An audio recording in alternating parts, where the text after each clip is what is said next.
The intelligent investor. There are a few people more influential in the stock market investment community than Benjamin Graham, and few, if any, books more cited than his classic The Intelligent Investor.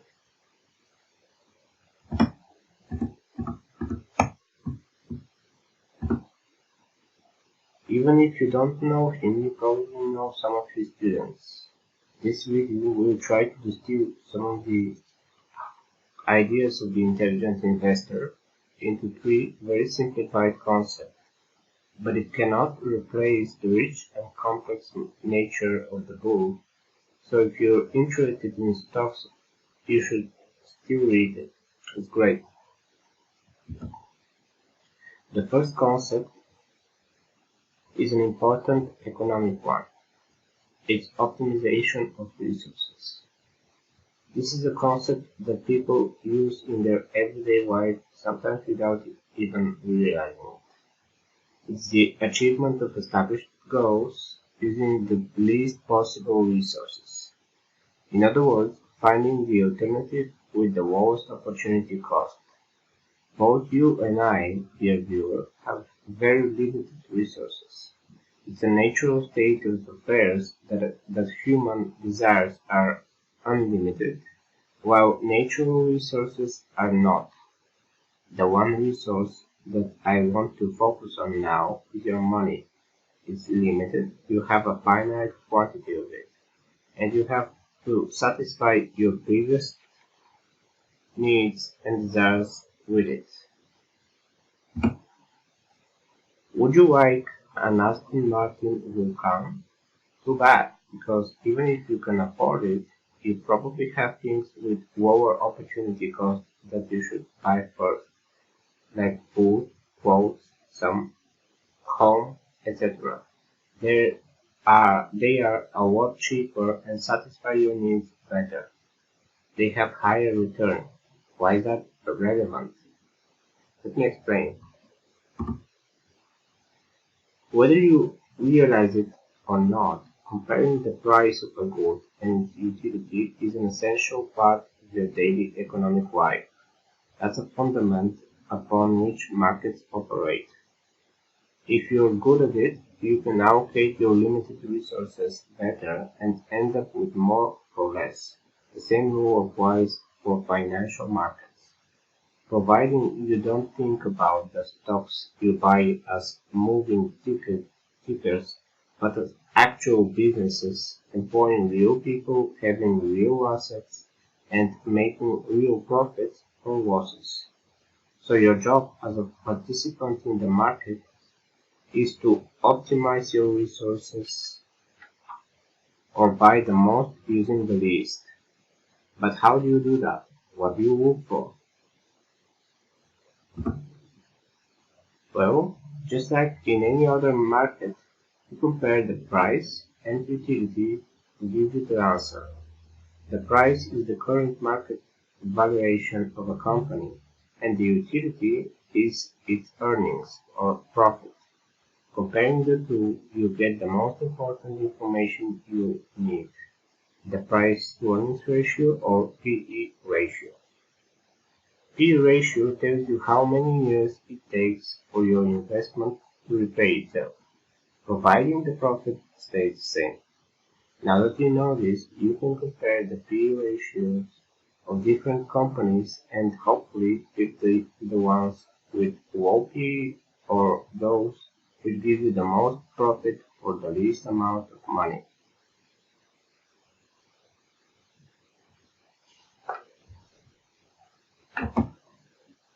The following graph tries to showcase an ideal, simplistic situation. You have four investment alternatives to choose from. Let's call them bonds.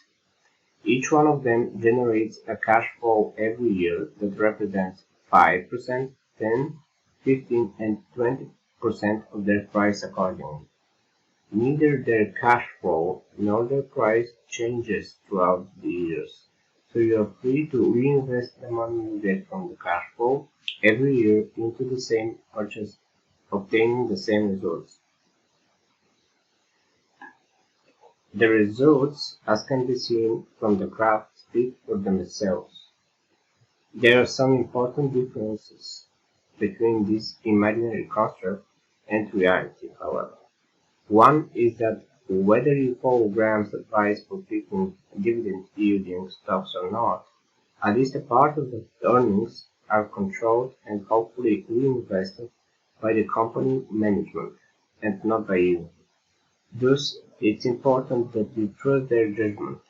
Another difference is that in reality both the price and the cash flow change constantly, sometimes swinging the P/E ratio drastically from one extreme to the other. Thus, in reality, you may find what was cheap the first year to be expensive the next one. You ought not to stay mindlessly with your first pick, but migrate from one to another based upon the time you think it takes for them to repay you. Well, that's great. We just solved the financial markets. All we have to do now is pick the cheapest companies on the market and we are ready to be the next Warren Buffett, right? Oh no, there's some tricky parts. You see, markets, just as the world around us, operate on uncertainty. While driving your car today, you have no way of being sure if you won't crash it. The reason you take the risk is that you base your expectations upon the past. You didn't crash your car yesterday, so you take a calculated risk based on what you know you won't crash it today. Companies can't possibly know if their products will sell tomorrow, but they and you can make a guess based upon their past and what they know. The intelligent investor presents a lot of sound ways to interpret the company's past and current situation and to make a guess about its future. In other words, risk management.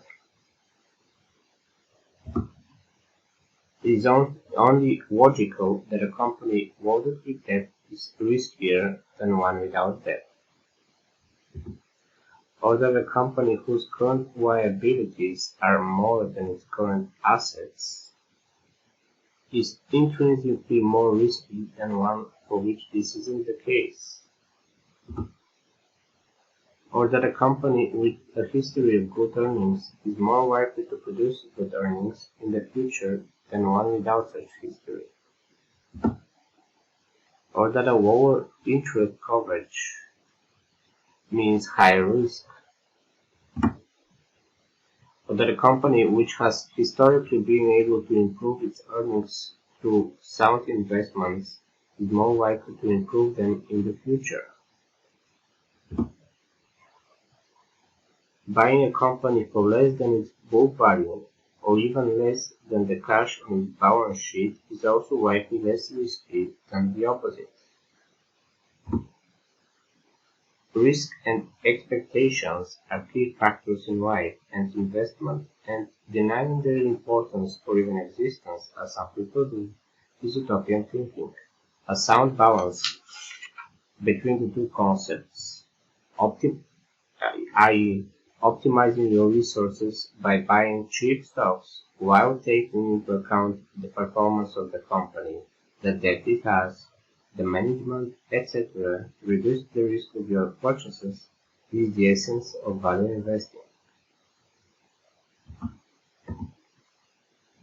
One last thing I should touch on from the book. While your investments should be based on the price of the company and its utility, it is very easy to get mesmerized by its short-term price fluctuations. Graham observes how quickly the market flips its valuations on different companies and gives an interesting analogy. You and a gentleman by the name of Mr. Market are partial owners of a private business. Every day Mr. Market tells you what he thinks your share of the business is worth and offers you to buy or sell to you at that price. Mr. Market, however, is very emotional and often lets his enthusiasm and his fears partial judgment. It would be wise of you to form your own ideas of the value of your holdings based on full reports from the company about its operations and financial position.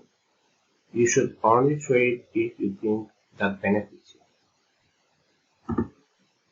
This analogy showcases an important market phenomenon. The price is set exclusively by supply and demand. No matter how good a company is, you can find it very cheap if nobody wants it or a big owner is selling a lot of shares currently. Likewise, no matter how bad a company is, you could see it extremely expensive because a lot of people want to have it and nobody wants to sell it. It is in your best interest to form your own informed opinion and not go with what everybody else is thinking.